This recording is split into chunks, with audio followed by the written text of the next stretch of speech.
Hello welcome to I news. This is Nidhi. దేశ రాజధాని ఢిల్లీలో భారీ ఎన్కౌంటర్ కలకలం సృష్టించింది. తెల్లవారుజామున జరిగిన ఈ కాల్పుల మోతలో బీహార్కు చెందిన 4 మోస్ట్ వాంటెడ్ గ్యాంగ్స్టర్స్ హతమయ్యారు. బీహార్ ఎన్నికల వేళ ఈ నేరస్తులు ఢిల్లీలో ఏం చేస్తున్నారు? సరిగ్గా తెల్లవారుజామున 2:20 ఢిల్లీలోని రోహిణి ప్రాంతం. అటు బీహార్ పోలీస్, ఇటు ఢిల్లీ క్రైమ్ బ్రాంచ్ ల జాయింట్ ఆపరేషన్. పోలీసులకు అందిన పక్కా ఇన్ఫర్మేషన్ తో వల పన్నిన పోలీస్ టీం.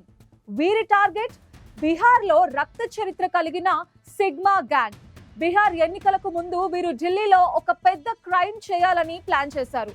పోలీసులు అడ్డుకునే ప్రయత్నం చేయగా క్రిమినల్స్ కాల్పులు మొదలుపెట్టారు. దీంతో రోహిణి వీధుల్లో ఒక్కసారిగా గన్ ఫైర్ ఎక్స్చేంజ్ జరిగింది.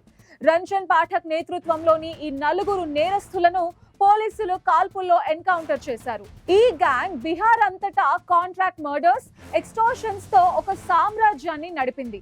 రంజన్ పాఠక్ పై ఒక్క సీతామఢీలోనే 5 హై ప్రొఫైల్ హత్యలు సహా 8 కేసులు ఉన్నాయి. అతన్ని పట్టిస్తే 25,000 రివార్డ్ కూడా ఉంది.